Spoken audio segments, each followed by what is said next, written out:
मी आजारी आहे. आता आजारी माणसाला काय वाटतं, मला भेटायला यावं. मग काही आजारी माणसं पहिल्यापासून सांगतात मी कसा घाम आला, मी कसा पडलो. मग ते ऐकता ऐकता पुढच्याला घाम येतो.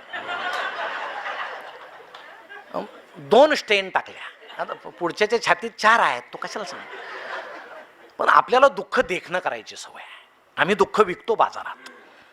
आम्हाला आमच्या दुःखाचं काय स्वाभिमान आहे की मला या भेटायला मी दुःखी आहे. अरे सगळेच दुःखी आहेत, ते दाखवत नाहीत. तुम्ही आनंद वाटा, आनंद मिळेल. आनंद वाटा. तुम्ही देवाला फुलं वाहा, तुमच्या हाताचा सुद्धा वास येईल, सुगंध येईल. पण आम्ही ते फुलं वाहत नाही. आपण जेवढा आनंद वाटू तेवढा आनंद आम्हाला मिळेल. आनंद साध्या साध्या गोष्टीत असतो, त्याला पैसे द्यावे लागत नाही. तुम्ही सकाळी फिरायला जाता की नाही? जातो. सकाळी फिरताना सुद्धा आनंद असतो. आता फिरण्याचे अनेक कारणं आहेत. आता आमचं पोट समजा वाढलेलं आहे, तर ती चिंता आपली आहे ना, समाजाची नाही ना. मग चेहरा असा असतो की तो चेहरा पाहून बाकीचे म्हणतात ते हा आला की काहीतरी घोटाळा होतो, याचा चेहराच पाहायला नको, आपण दुसरीकडून गेलेलं बरं आहे.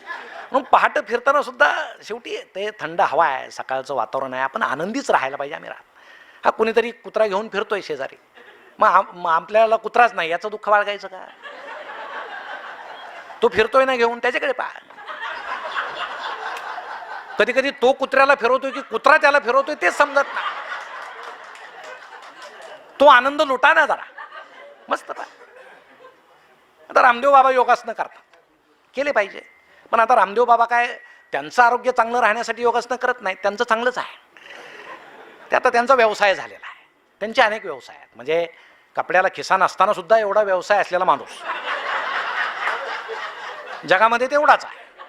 मग ते सगळे आपले सकाळी उठतात, असं करा असं करा, मग एक पाय गळ्यात घाला. आता आपली क्षमता असेल तर आपण करावं.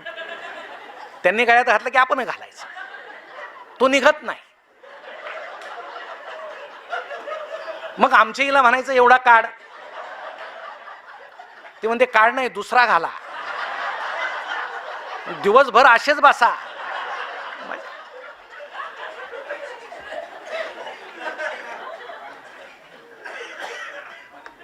योगासनं केल्यानं काय होतं?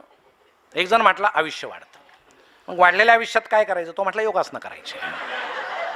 प्रश्नच आहे, अवघडच आहे. मी फार कडक पथ्य पाळतो का? मला खूप जगायचं. खूप जगून काय करायचं? पथ्य पाळायचे. जगणं म्हणजे काय? जगणं म्हणजे तेवढंच नाही. मग आमची दृष्टी, मी तुम्हाला गंमत सांगतो.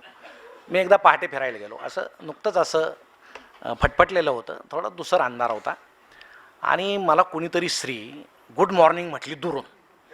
मी गुड मॉर्निंग म्हटलं. घरी आलो. आता असा आनंद काय लपवता येत नाही ना.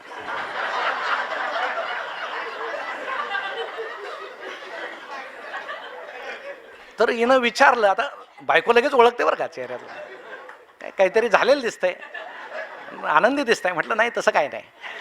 नाही सांगा म्हणे. नाही काय नाही म्हटलं, फिरायला गेलो होतो आणि कोणीतरी स्त्री मला गुड मॉर्निंग म्हटली. ती म्हटली मीच होते.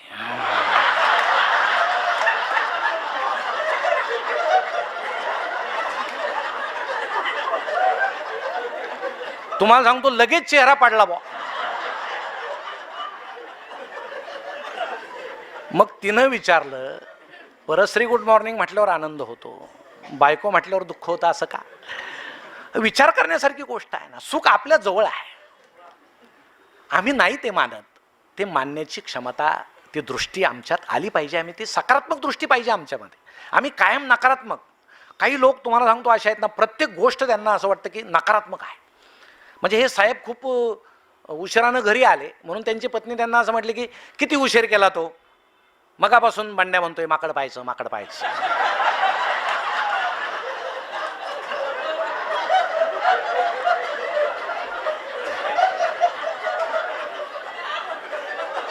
आता तो जर सकारात्मक दृष्टीचा असेल तर काय म्हणेल? थोडा उशीर झाला, तुझा आवर बंड्याचा आवर, आपण बागेत जाऊन माकड पाहू. सरळ गोष्ट आहे. पण जो नकारात्मक आहे तो काय म्हणेल? पोरासमोर मला माकड म्हणतेस. आता ते म्हणेल म्हणायची काय गरज आहे?